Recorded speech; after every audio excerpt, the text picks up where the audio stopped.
So today I want to proceed talking about functions, and I think we can talk about first of all about theme that you already discussed on the discrete math classes, so about recursion. After that, few words about functional programming in Python.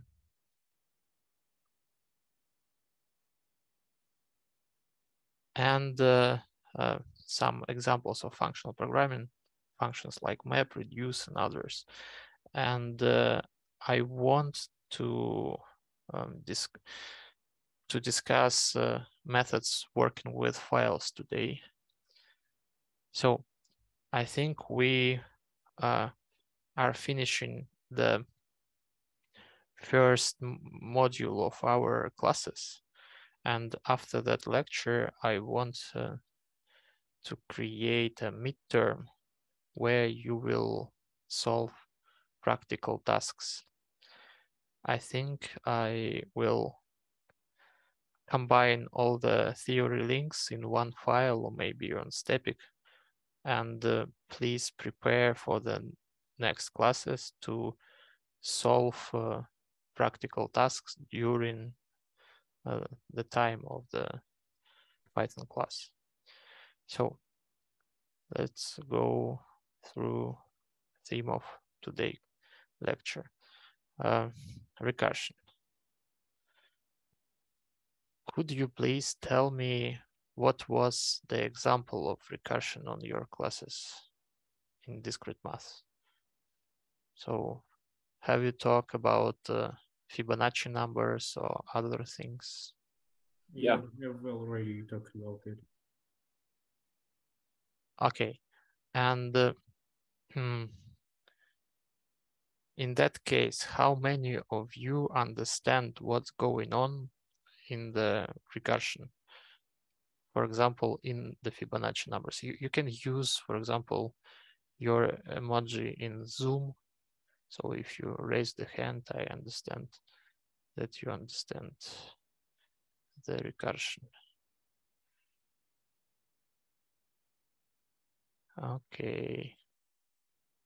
So it seems that there are a lot of people that have problems with such theme. Okay, let's start once again from the scratch. So recursive function is the usual function. It's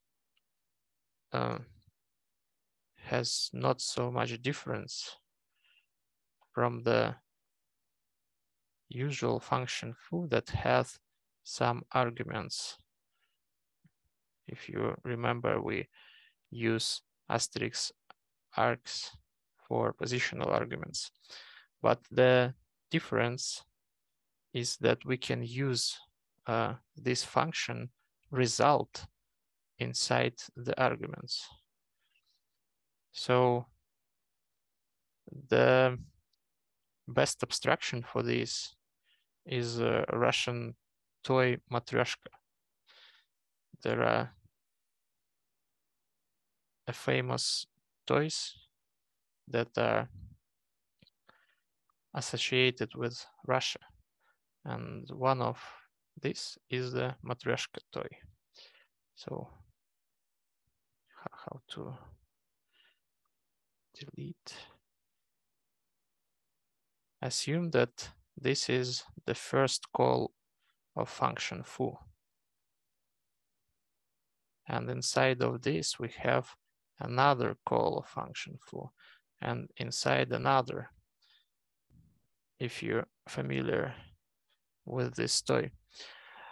And of course, it's not infinite process. If you have infinite recursion, this is a bad solution, and it will be an runtime error. Your program will work forever and never stops. In another languages, of course, because in Python we have a recursion limit. I forgot, but the default, we can Google actually. Something about those different ones. Actually, I don't know default recursion limit in CPython.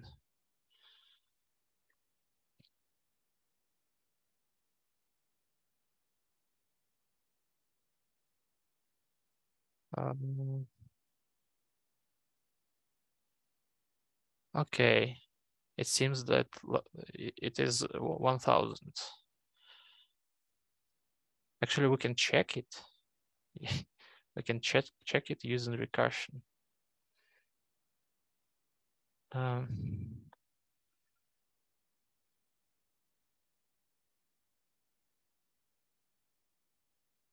So the first example will be about how to understand the recursion limit.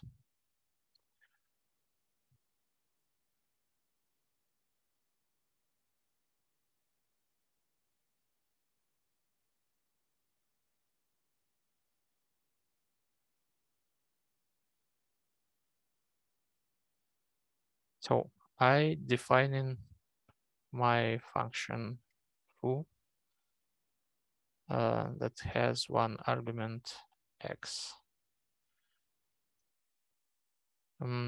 Let this function return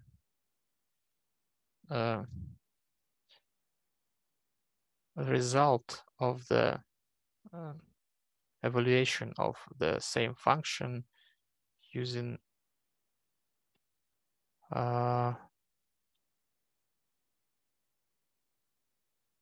so we want to start from x equal 1.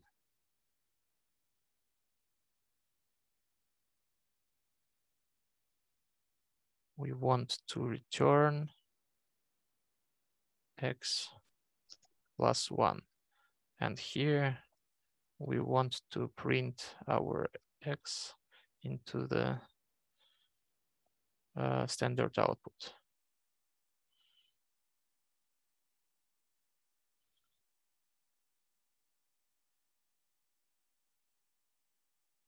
I must call this function.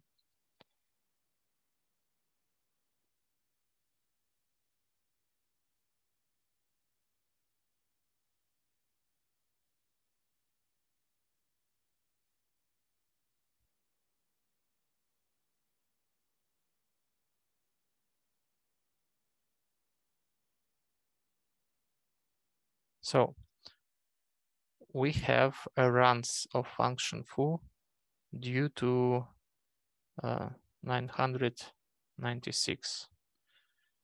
It seems like this is not exactly the 1000, but slightly less than 1000.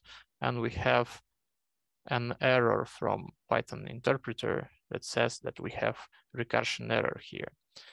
So let's draw what's going on in the function foo here. So we create an x equal to int object 1.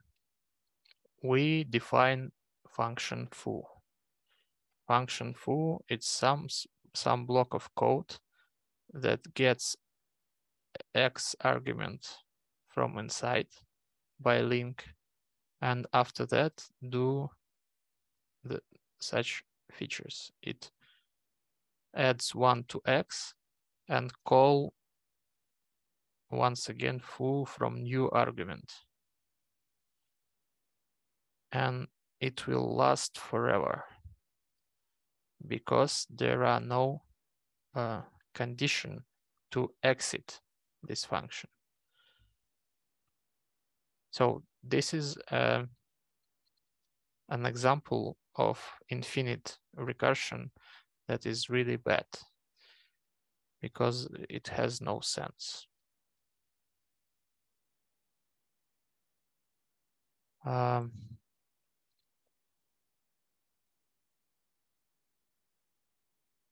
So in our conditions, to call the function good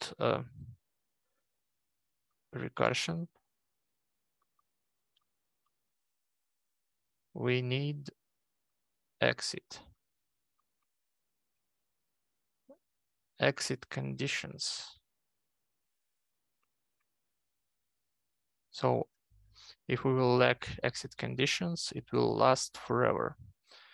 The second, we need to call the same function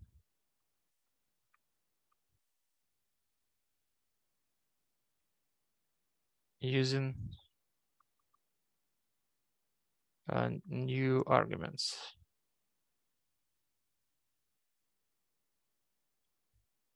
I do not know, have you heard about paradigm of programming called divide and conquer? So the thing with divide and conquer. So each time when we create a function, the small blocks of code, we want to reduce our huge task into the small pieces that can be easily calculated separately. So we have there is a phrase in Russian, so how to eat an elephant. It's impossible to eat an elephant, but we can do it piece by piece. So we want to divide it and solve the small tasks separately. Let's quickly repeat the Fibonacci example, and after that maybe some more complex example with merge sort. Actually, I don't know if you're familiar with sorting algorithms.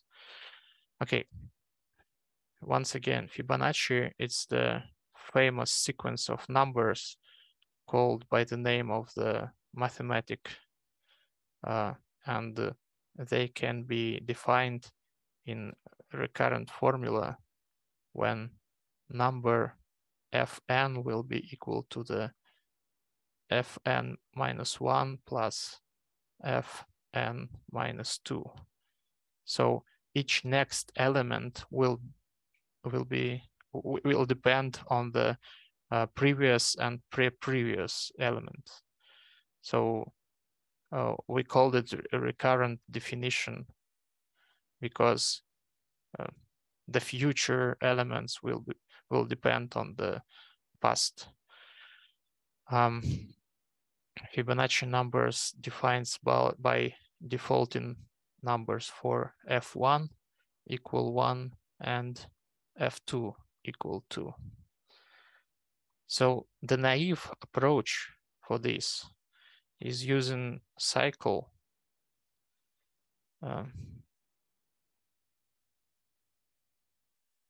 So what I mean when I talk about naive approaches and algorithms. Naive is ineffective in terms of time of calculation and usage of the computational resources, but it's easy to implement because it's easy to understand. So you can understand naive approach, implement it, and after that, think about more effective methods. And this process of thinking and improving your previous solutions called the task of optimization.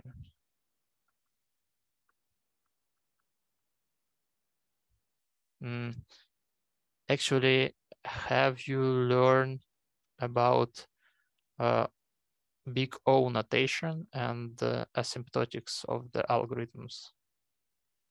No, not Okay. yet. It will be your future in the discrete math, I believe. Okay. So let's go to the naive Fibonacci function. We know that we have recurrent formula and we want to have nth number of Fibonacci. So assume that this is my testing system from the STEPIC. It's just input. You have input with numbers, for example, 10, and you must output Fibonacci number on the 10th place. So how to do it in naive approach? Okay, if n equal 1 equal, please, I can write it in Python, I think.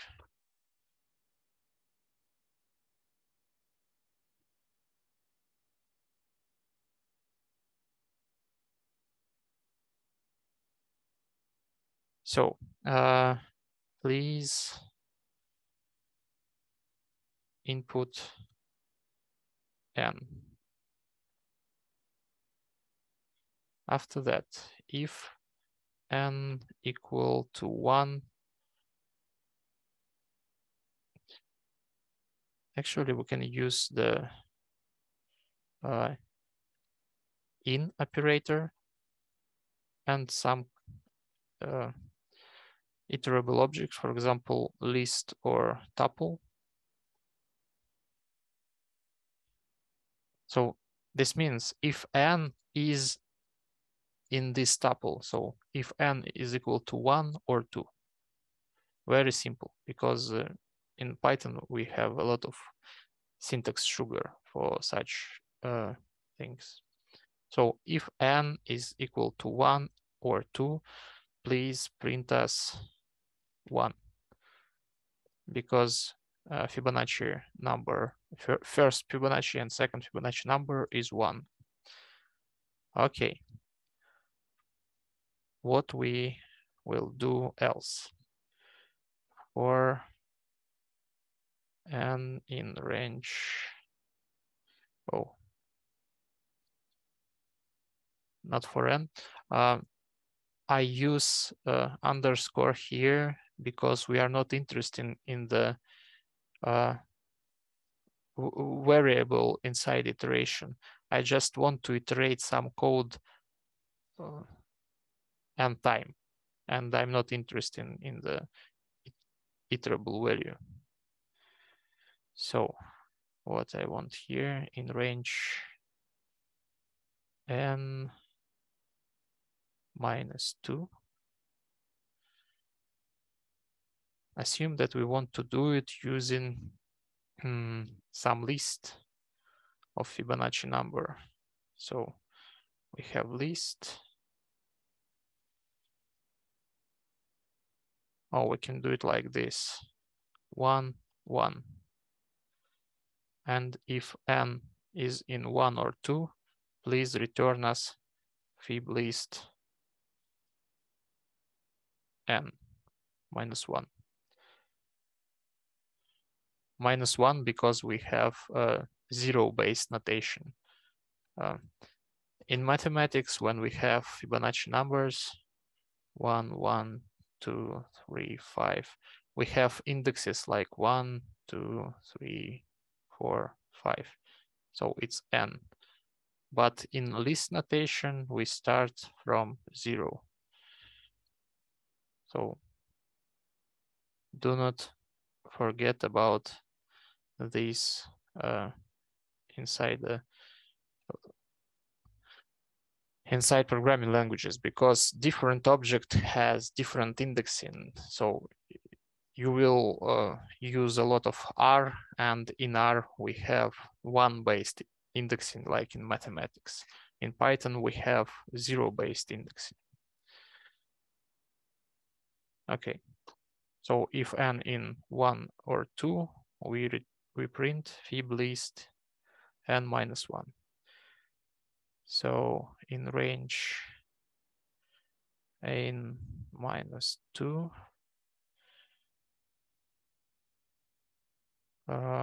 we want fib list append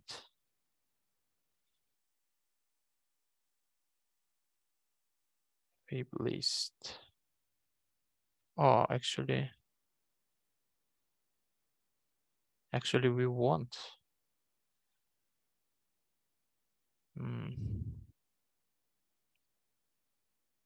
We want to use the iterable value.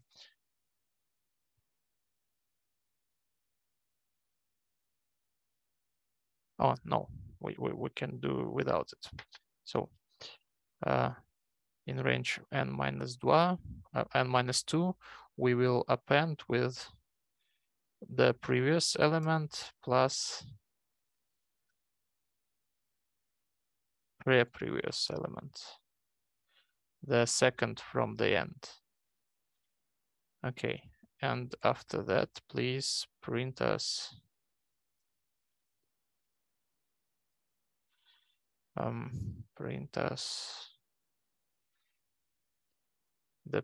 the last element of the fib list.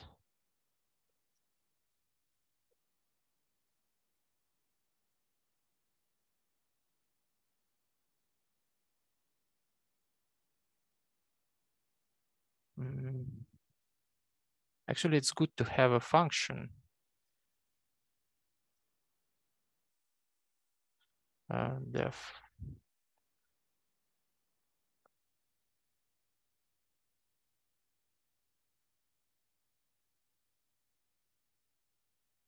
It's really a good approach. So what I do now, this style is called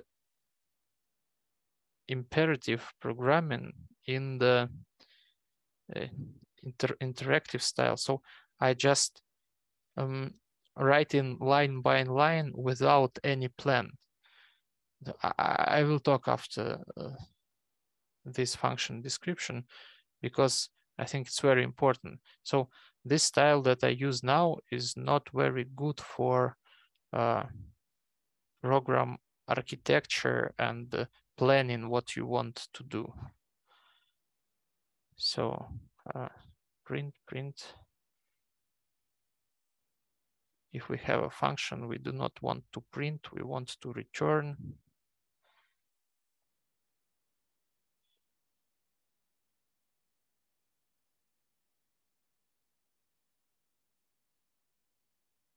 And after that, please print us get and fib from n.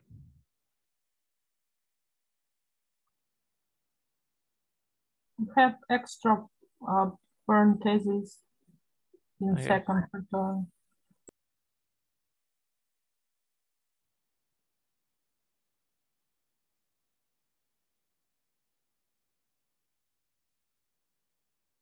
Yes, thank you.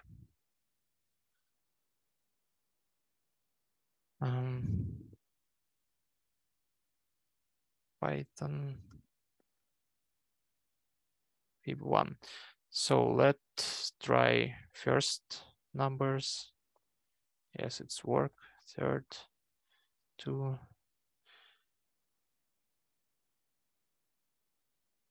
Okay, to be more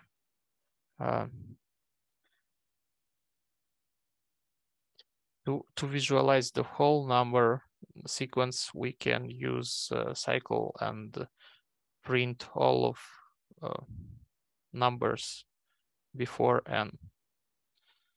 So for e in range n, please print n+1 because a range will return from 0 to n-1, if you remember. And please separator will be just a space. Okay, and here we can, so what's wrong? Print get nth 5.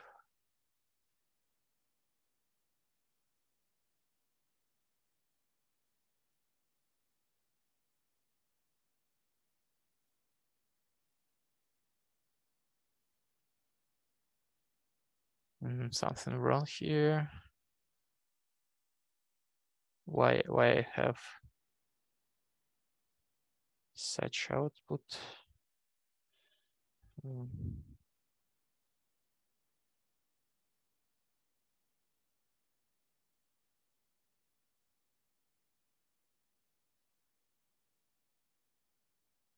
Okay, of course.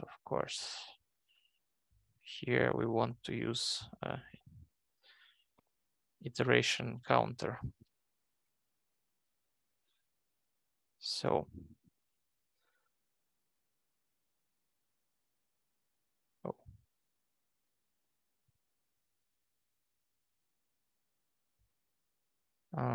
okay, and not separator, but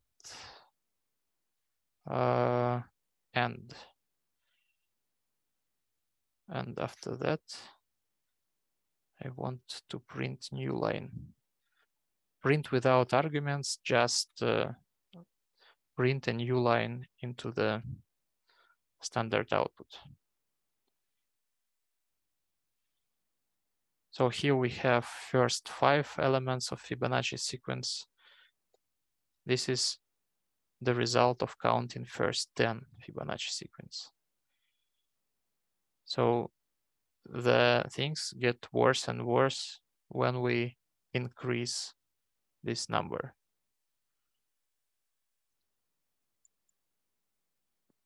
So it's too long. Just try. Okay. Here, it's not too long for now. I just forget to write it correctly. So let's try to find where we stop. 15. Okay, pretty fast. 18, pretty fast. 20. Okay, maybe 50. Oh, it works.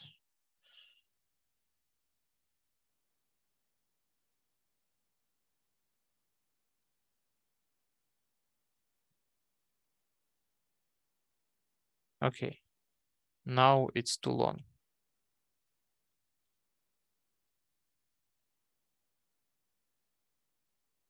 Maybe we do not want to print all. I will comment this. And print just the result.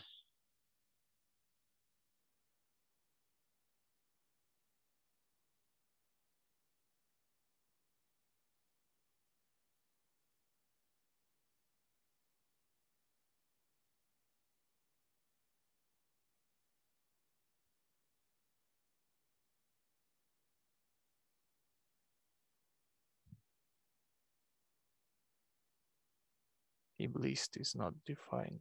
Why?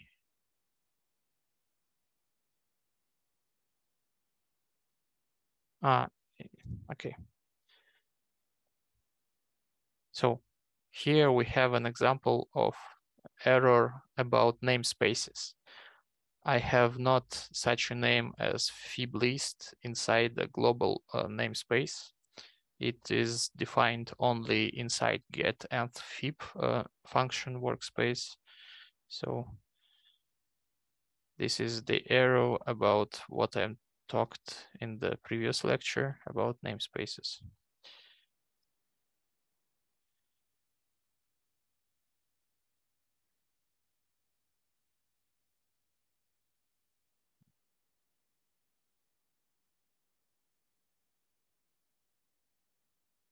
what we have here, type error function object is not subscriptable because I tried to access function like a list element, but it's not correct. We can call function, not use it like a list.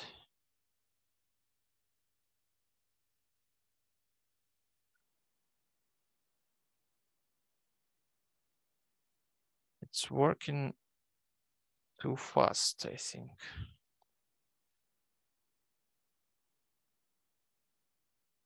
I wanted to show you a result where this naive approach will be will want a lot of time to implement. Not we have found the okay.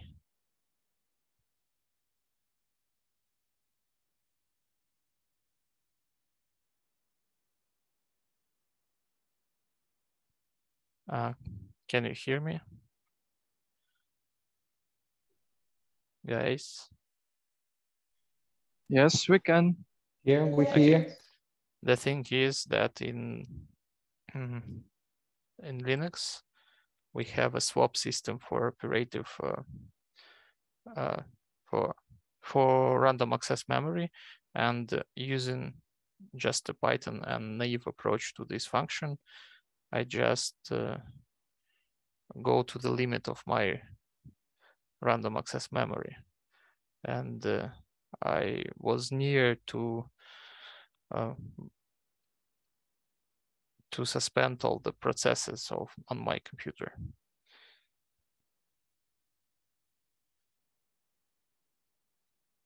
So I think we can create something more clever to count Fibonacci numbers.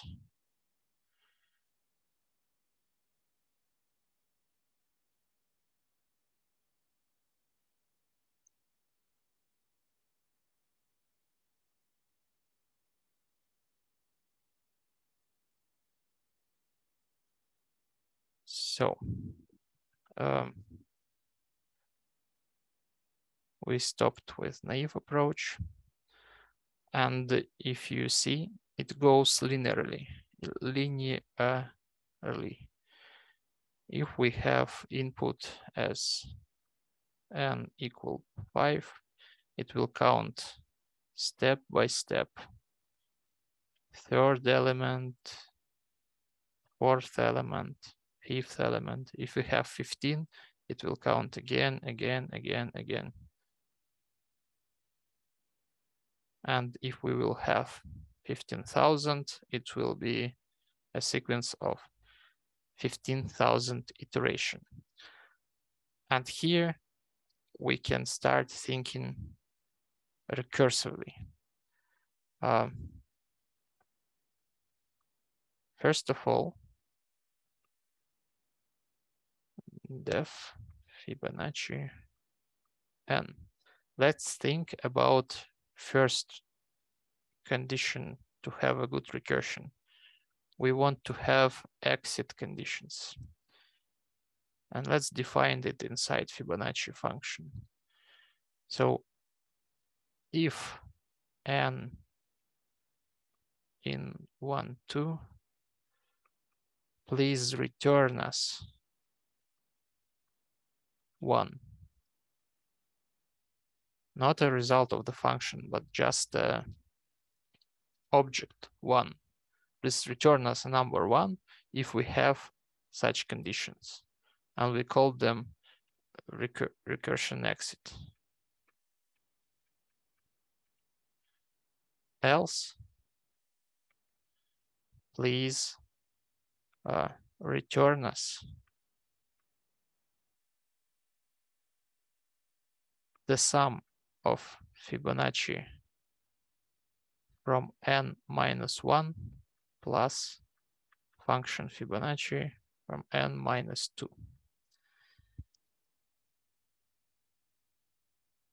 Let's look at the tree of calls.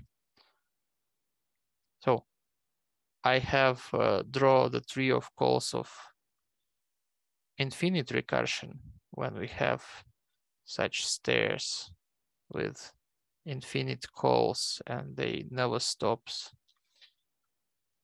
But here we have very clever function to count Fibonacci, nth Fibonacci number. Look, we are in the root of the tree. We call function fib first time, and we have, for example, 5 here. It function fib looks at the exit condition, and in exit condition we have false because 5 is not in 1 and 2. So we go to the else section and we want to return sum of Fibonacci from 4 and 3. So here function fib calls two another functions, fib from 4 and fib from 3. And after that, it sums it and return the result here. We can proceed. Function fib4 will call, I will briefly mark it like circle and 3 here, circle and 2 here. Here will be circle and 2 here, circle with 1 here. Here is circle 2 and 1. Here we have Fibonacci from 2, and it already in the recursion exit condition. It will return just a number. So it will be just 1, it will be 1, it will be 1, it will be 1, and it will be 1.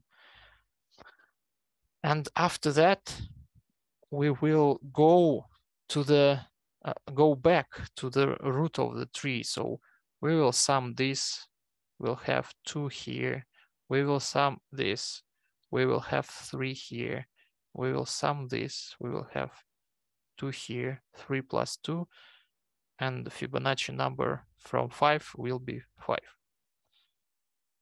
But there is some bad place here. So look how many work we double in this function. So for example, we have Fibonacci from 1 time, 2 time.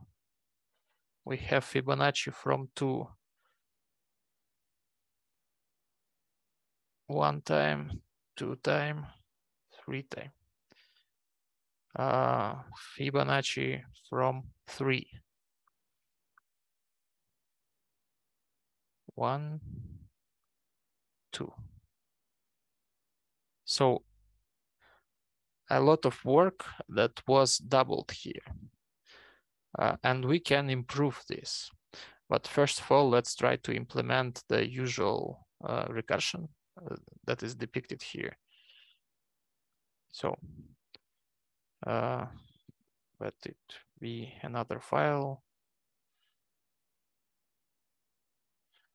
And is equal to int input def fib n the exit condition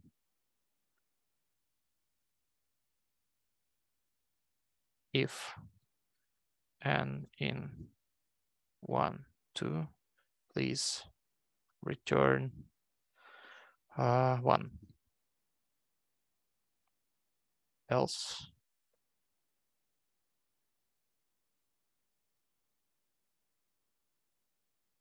please return fib from n minus 1 plus fib from n minus 2. And please print fib from n.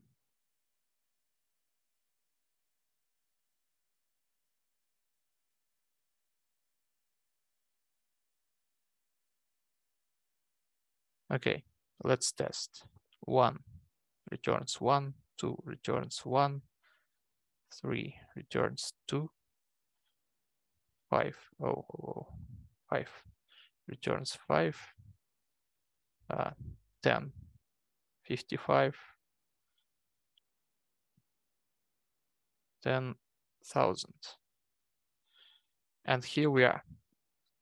We want a 10,000 element, and we have recursion error because we want to construct this tree a lot of times. If we have 10,000 here, the length, not the length, the height of the tree will be at 10,000 because we have -1 in the leaf of the tree each time. So we have 10,000 here, fib from 9,999 here, and so on.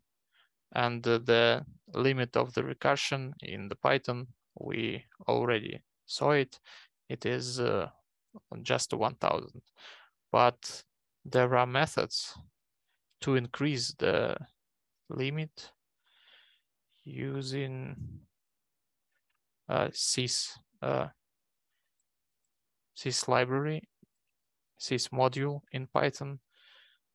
There is a function set recursion limit. So let's try to do it. I think not to the 10,000 because it will be too long, but so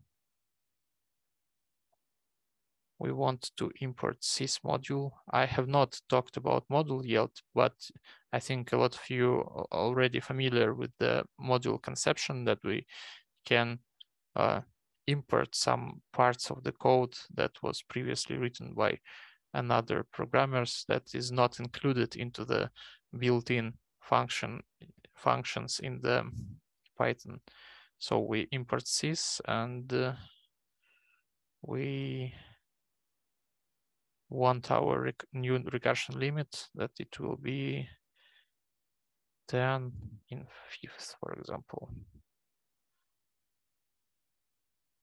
This is a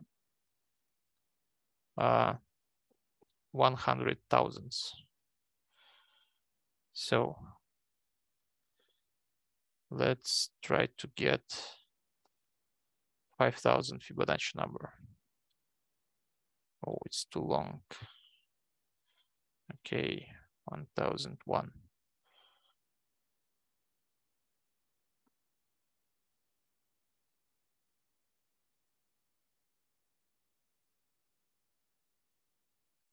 Sure, I can use my resource monitor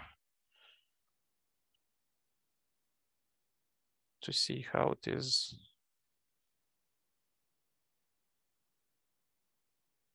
I can see the resources for this, but I can do such thing as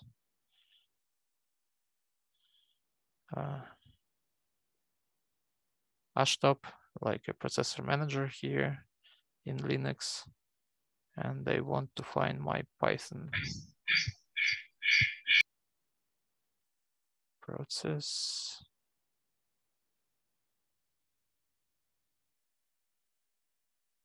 This is my Zoom.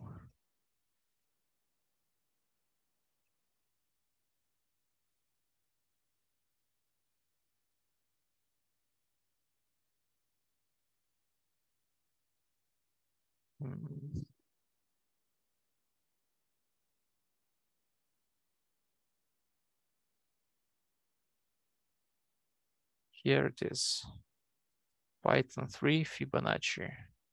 It has a lot of memory. So this method is not optimal. I think we can reduce the number of doubled work here. So somehow we want to call the Fibonacci from the one argument only one time. So get rid of this this calls of the function, because it's very time consuming and it eats our resources. You can remember that each time we call the function, we create a new object on the call stack. So in recursion, we add and add and add new function objects into the call stack. And here, let's reduce using recursion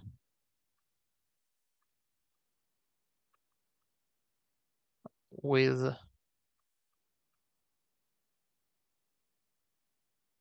cache. I'm not sure how it's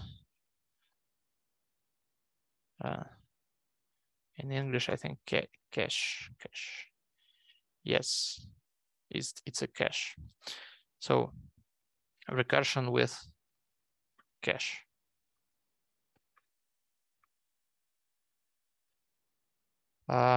We can store already calculated values. So if we calculate the Fibonacci from 3, please store it somewhere. So let's implement this.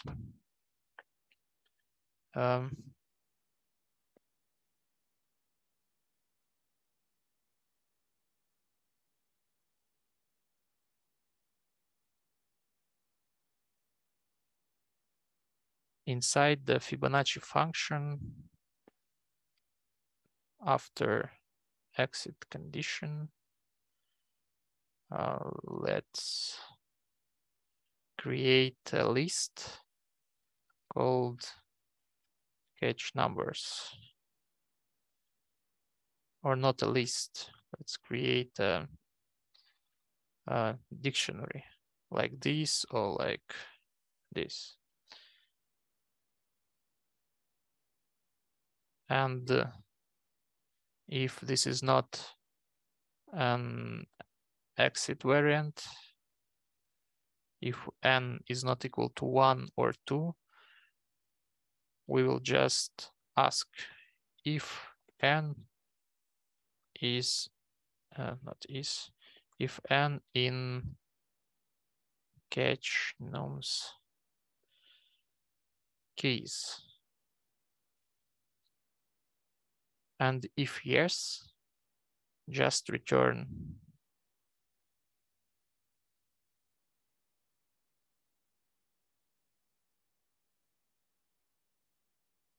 and in other case, please return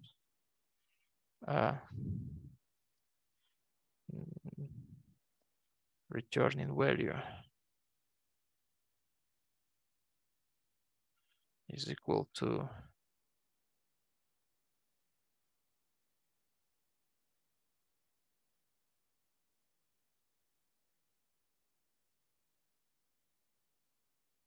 this.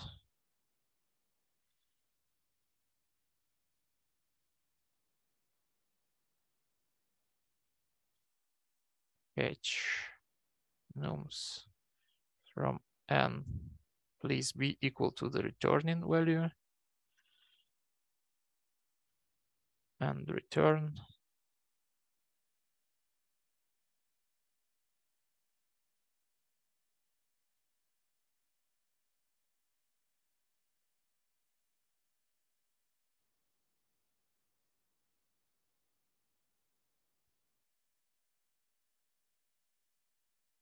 so what's wrong with else? Line 14.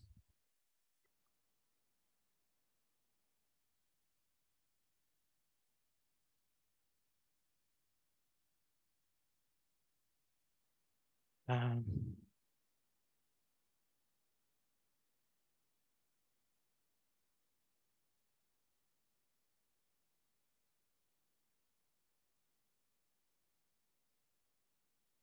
wrong? If, okay.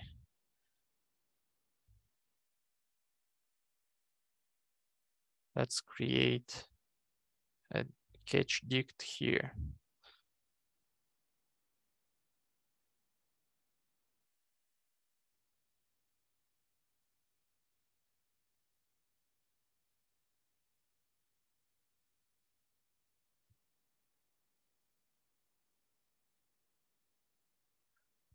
Hnums, it's not defined. It's a line 19 here. Okay, just a typo.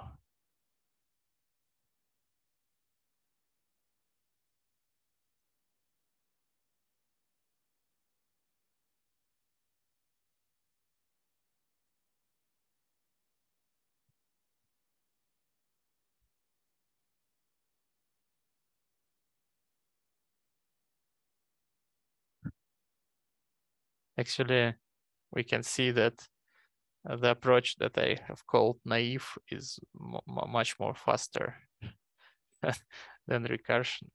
Maybe because Fibonacci number search is not the best example of using the recursion, because here the fastest approach is switching two variables inside the cycle. So maybe 50th number.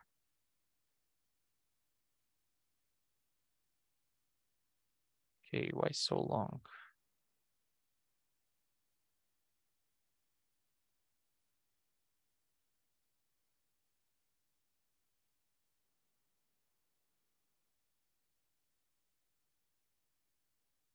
Okay. When someone told you that Python is a slow language, this is not Python's slow language. Your algorithms are slow.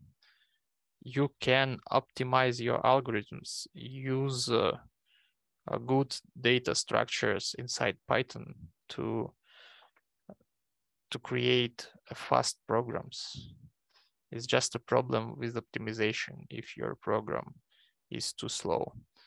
So what we have here with catch? Let's go from the beginning of the fib5. So we call fib from 5. It goes to the recursion exit. 5 is not in 1 and 2, so we want it here.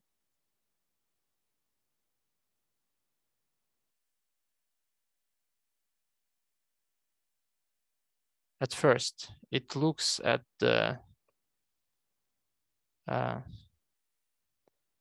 exit condition. 5, it's not an exit condition, so we go in the other case. It looks at our cache. Is 5 in our cache? No. So go to the else. Here we look to the, not look, we call fib from 4 and fib from 3.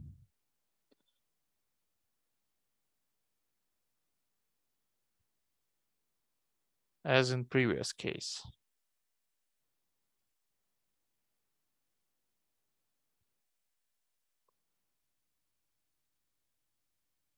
So we call fib from 4 and fib from 3. After that, we go to the first function fib from 4. And here we have the same algorithm. We look at the exit condition, no, foreign, not, and we want to call fib from 3 and fib from 2. From 2 we call the same 2 and 1. It quickly returns 1 by exit condition. So we count the sum, we have 2 here. After that we go to the right child of this node, and we see that we have fib from 2. Okay, this is a default exit condition. Okay, so all of these calls will be evaluated, but here in the right tree we have fib from 3, but 3 is already in our cache. So we have in cache fib from 1, fib from just want to draw a good cache. How to erase, undo. Our cache is a map. So we have keys and values. And we already have from 2 it is 1, from 1 it is 1. From here we have 3, it is 2. And when we call the function fib with 3 argument, we look in this condition at the cache, and we just substitute the value from cache here. And we do not need to evaluate these functions.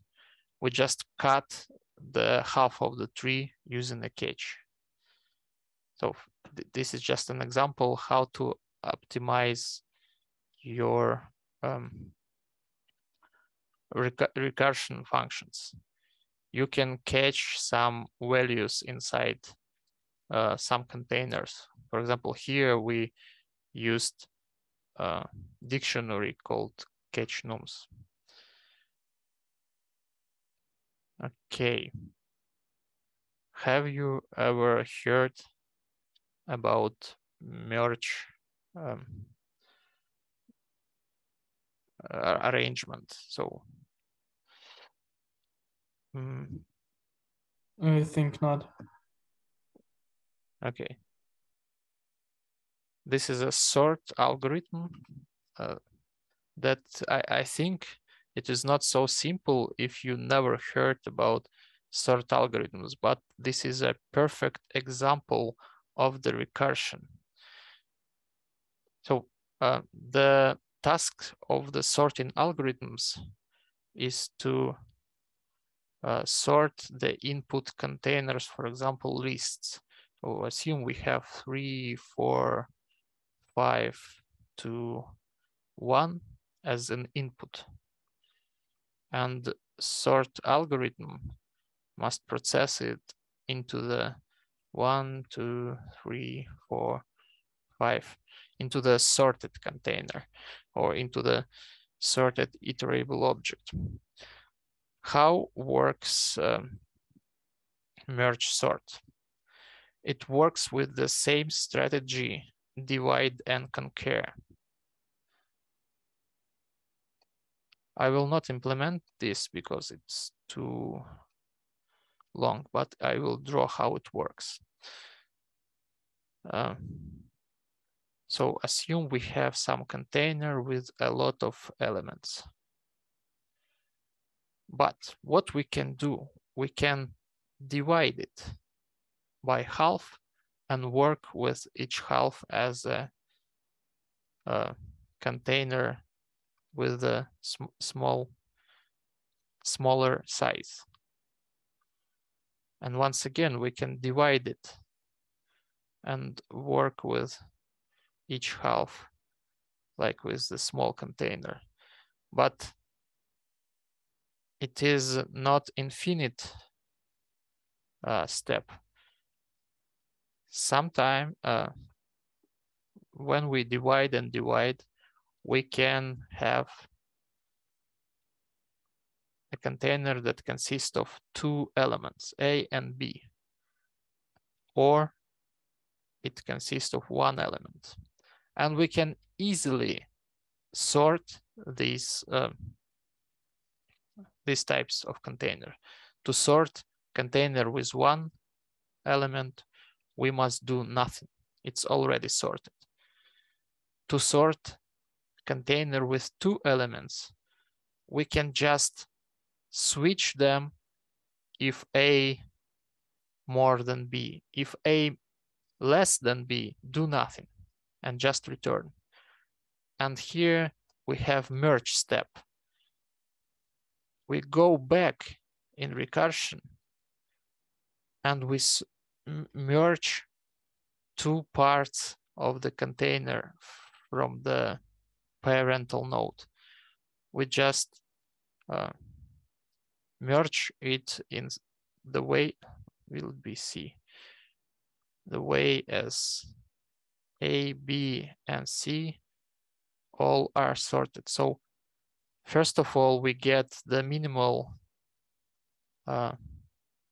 element from both arguments. After that, from both containers from the childs, we get the second element from the childs and the third element. So we merge already sorted containers and do it recursively to the root, to our huge container. Is it also called bubble sorting? No. Bubble sorting is another sorting algorithm. It's much more, not much more. Actually, all of these algorithms are very easy. Just read how it works and it's not too complicated. But bubble sort, it's like the example from school. When you have informatics, in bubble sort, you have linear algorithm, not linear, but it's in notation, it's quadratic algorithm, but it works iteratively, element by element, sorting the container. So we have some numbers here, 4, 5, 47, 31, and so on. And in bubble sort, we have a frame here, for example, of two elements. And we look at two elements, are they in the order? So is element A less than B? And we change our frame element by element. So this is our bubble. We go element by element with frame of two elements and switch them if they are not sorted.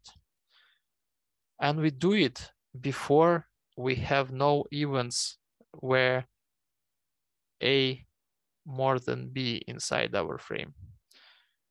So the bad outcome of this algorithm is that we will go each time if our container was in descending order. So 100, 99, 98, and so on, 1. This is the worst condition for the bubble sort. So we will go change this, after that change this, and in the second iteration, we once again will change. So this algorithm is very slow. Merge sort works faster. It has O notation n log n, but I think this is a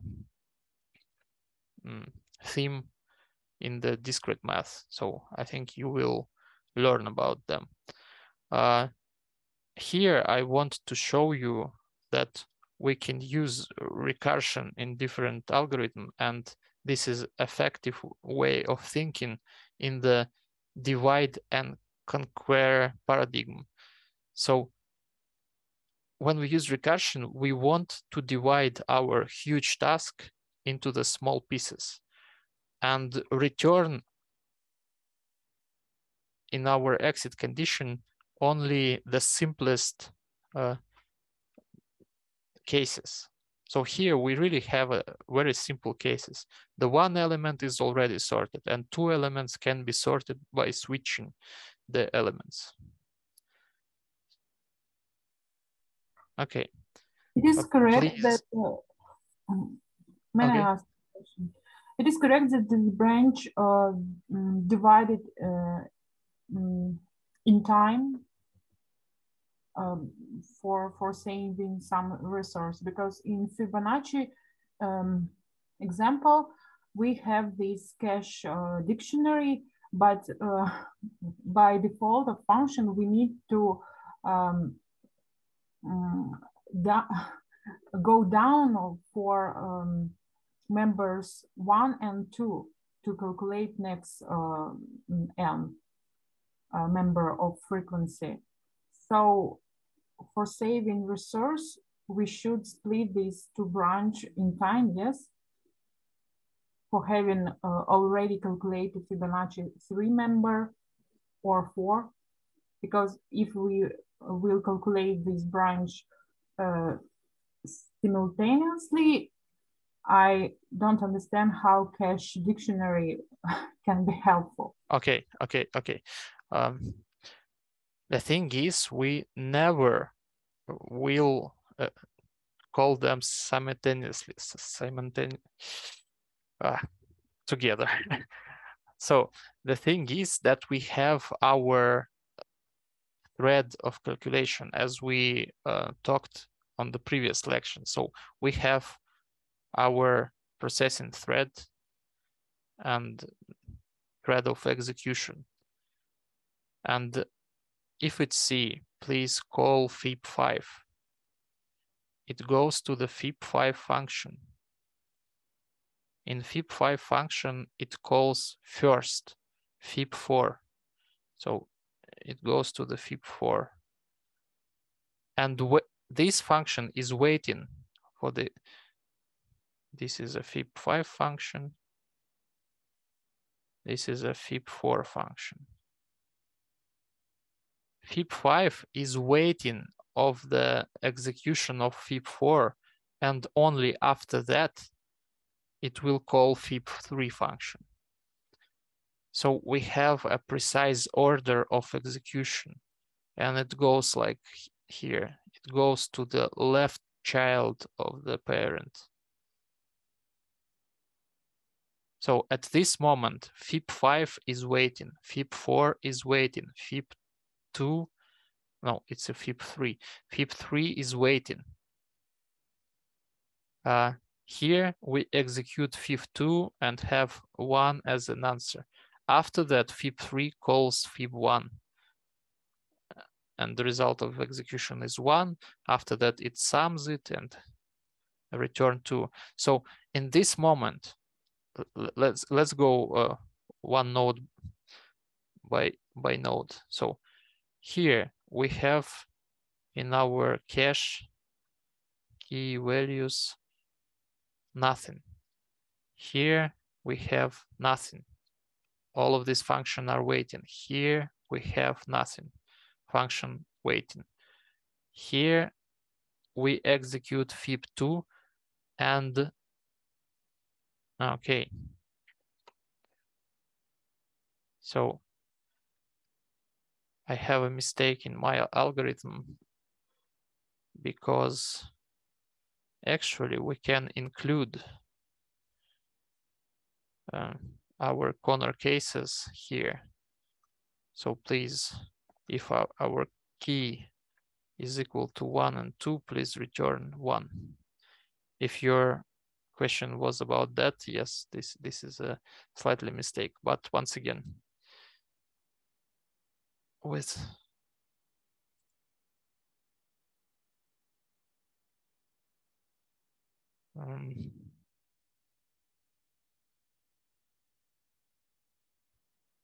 with this change, we already have here 1, 1, 2, 1.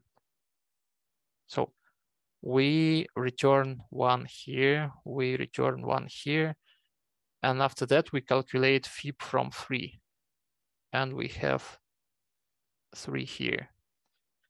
After that we go to the fib2, it's already here. We go back to the root and start to execute fib3 once again. And fib3 is already in our cache, and it returned just a value. So these functions will be not called, only this in this scheme.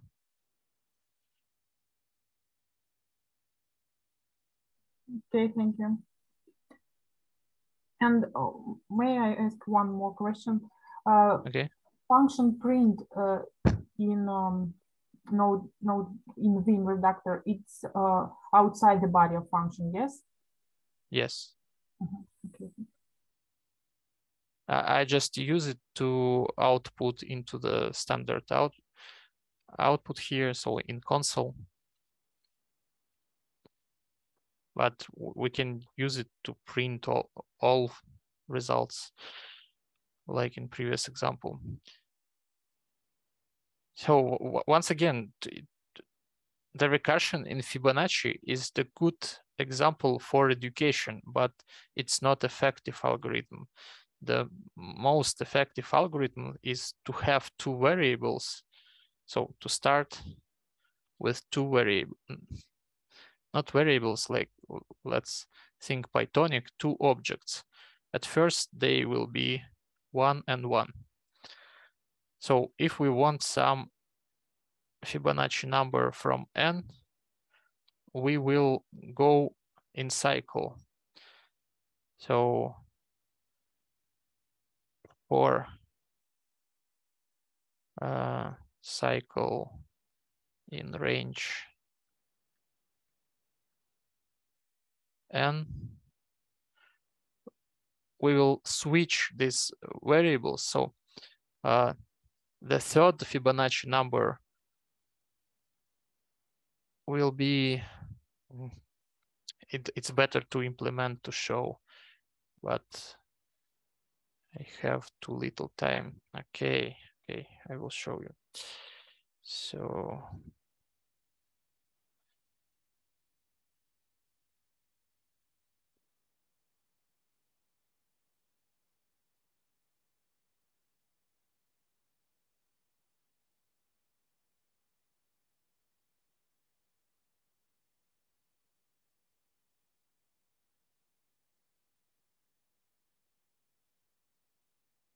this is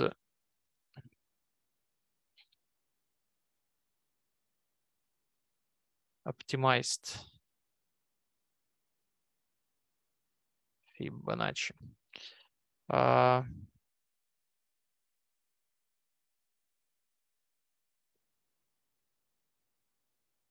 Assume we have x and y equal 1, 1.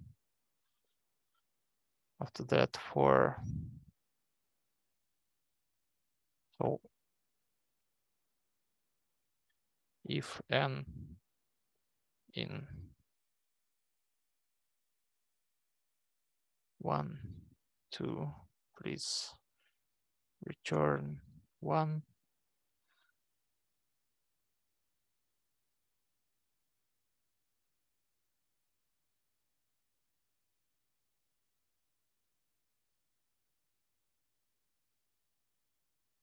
And -2.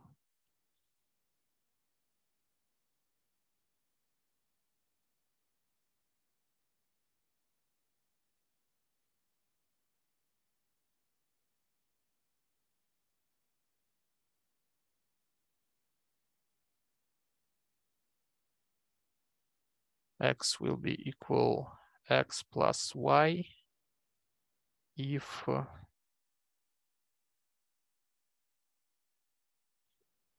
n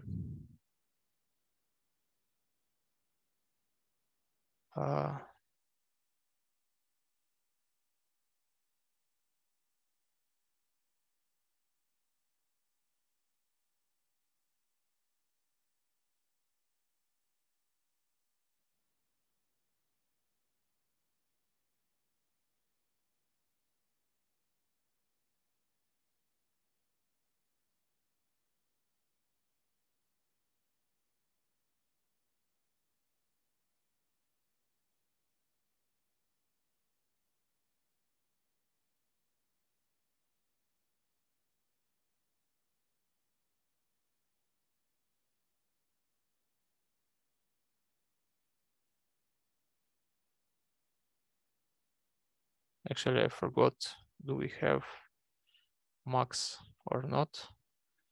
Just let's try to check it.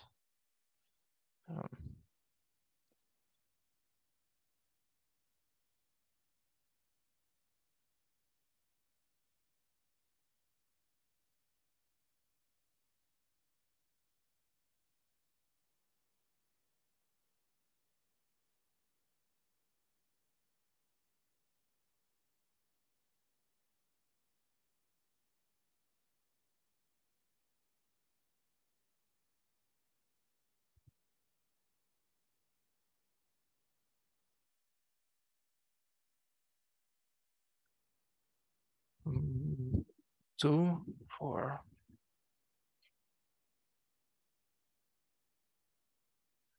Okay, it's not working.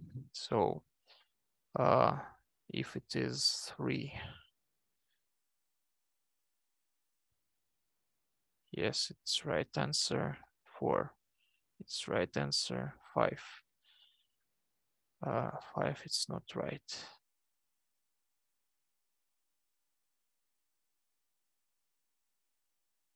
Okay.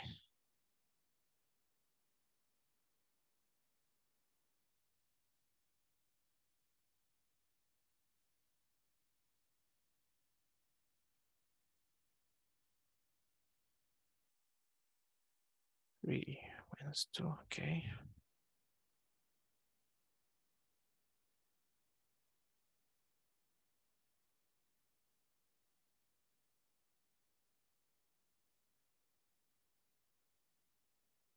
Okay, it works. 100.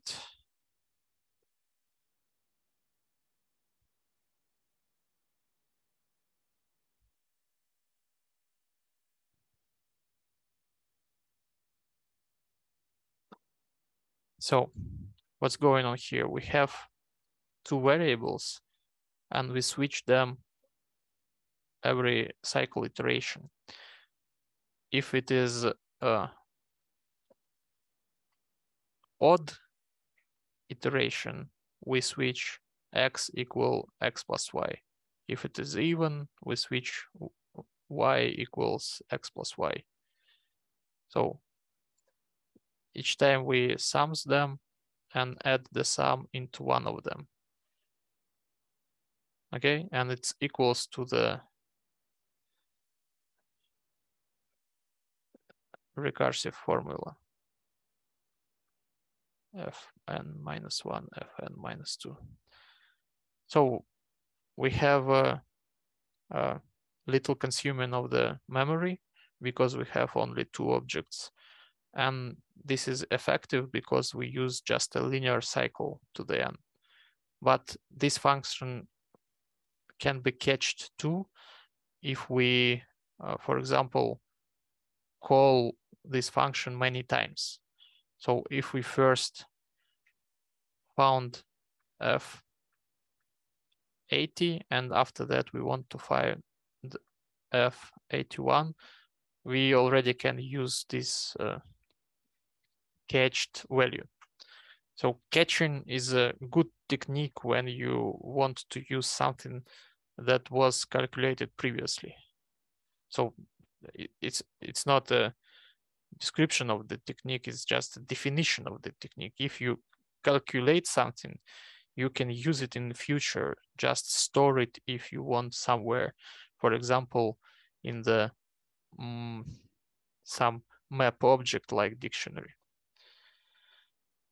Okay, so I wanted to talk about some kind of functional programming, but too many time on recursion. I saw that some of you already know such functions like map, reduce, or filter. These are elements of the functional programming inside the Python language. So the functional programming, it's not the paradigm of using functions.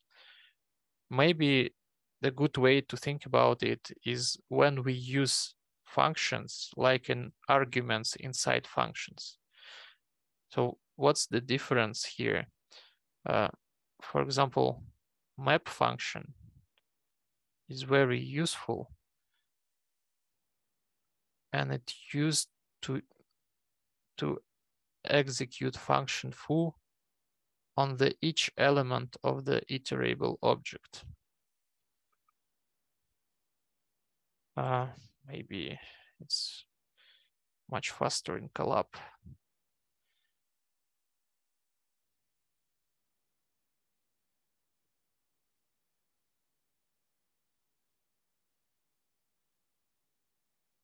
So assume that you have a list of numbers is equal to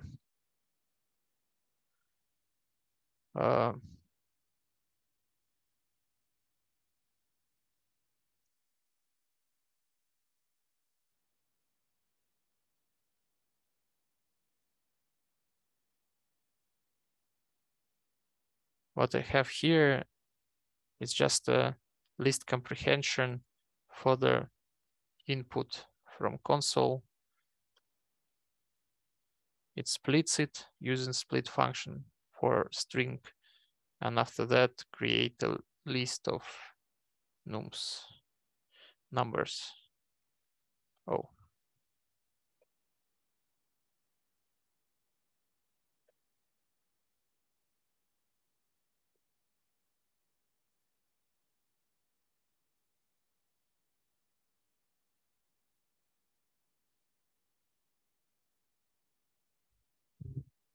So I have L.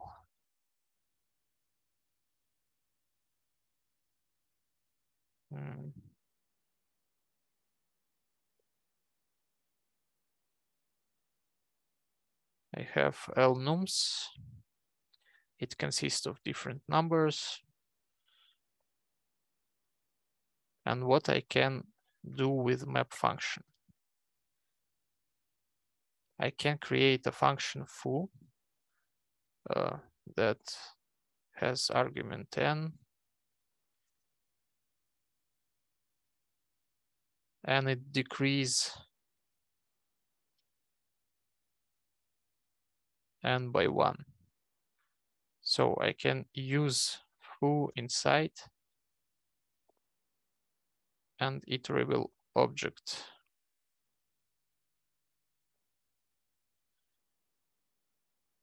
And the result will be that each element will be decreased.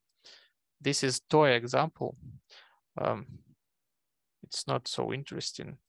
Let's find something interesting. So just let's create new LNUM. For example, it will be -1, 10, 12, minus, and our function foo will return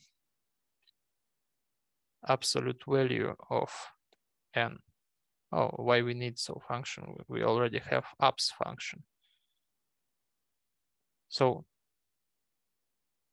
this will return us the iterable object with all positive numbers, or not negative, not positive, but not negative.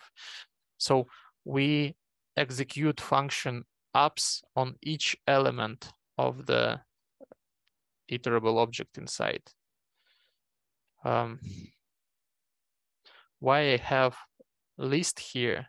Because map returns the map object. It's not iterable object itself.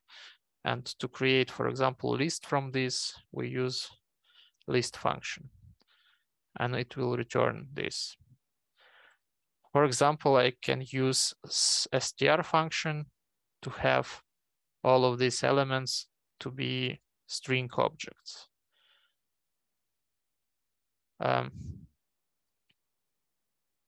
Another function is filter. It's very useful too, and it has two arguments, function and the iterable object. So let's use, let's create a new function here, def foo x. It will return if x more than 0, please return true. Else return false. So function foo just return you the Boolean value if x is more than 0. So we can use it to filter our list of nums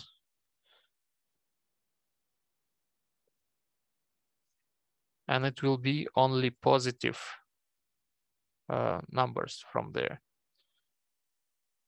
So we can change function foo to be like if x in -1, 10, for example, and then filter and return only values that are inconsistent of this condition from the function. So the thing is that we use as first argument not a result of the function foo, but function itself. How to understand it? It really consistent with our data model when we have names and objects. The thing is that assume that functions is objects too, but not usual objects like integers, strings, and so on. Think about them like special objects that can be called using curved bracket separator. And such objects has names. For example, here we have name foo that is linked to the function objects. And we can send this link to the function object inside function. So we can use function that is sent to the arguments of the function. And this style is called functional programming. Okay, the time is over. This lecture is not so good, I think. I'm really tired today, so I think that I must